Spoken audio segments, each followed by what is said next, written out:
er xotin o'rtasidagi janjal asosan ikkita masalada chiqadi. Birinchisi farzand tarbiyasida. Ya'ni siz turmush qurganingizdan keyin orzu niyatlar bilan farzand kutdingiz va farzand dunyoga keldi. Ana endi uni ikkinchi darajasi, ikkinchi pog'onasi boshlandi. Siz tarbiya jarayoniga kirdingiz. Turmush o'rtog'ingiz butunlay boshqa vaziyatda, sharoitda tarbiya topgan. Siz boshqa holatda, vaziyatda tarbiya topgansiz va o'rtada farzand bor. Ana endi farzandingizni tarbiyalash jarayonida kelishmovchiliklar chiqadi.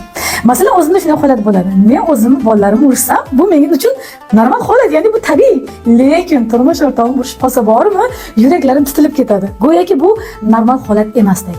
Ammo shunday bo'lsa ham o'zimni ularning o'rtasiga kirishdan to'xtataman. Nega? Chunki biz kelishib olganmiz. Turmush o'rtog'im bilan farzand tarbiyasi bo'yicha qadriyatlarni kelishib olganmiz.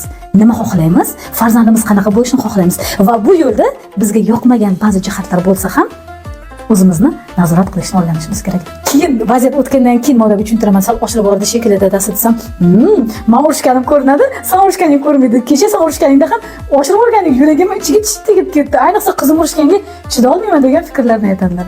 Farzand tarbiyasi ustida janjal bo'lyaptimi? Demak, qadriyatlar, tarbiya yo'nalishidagi an'analar kelishib olinmagan. Agar siz turmush o'rtog'ingiz bilan farzandingizni qanday tarbiyalashni kelishib olsangiz va bu kelishuvga har qanday holatda ham xiyonat qilmasangiz, bu borada janjal chiqmaydi. Endi ikkinchisi moddiyat masalasi.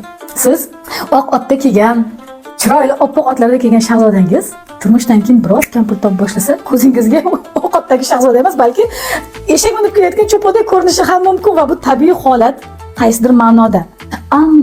Ammo biz nikohda qanday va'da beramiz? Yaxshi kunda ham, yomon kunda ham, borida ham, yo'g'ida ham, sog'lig'ida ham, kasalligida ham yonidaman, qo'liyman, quvvatliman. Bu va'daga vafosizlik emasmi? Nima deb o'ylaysiz?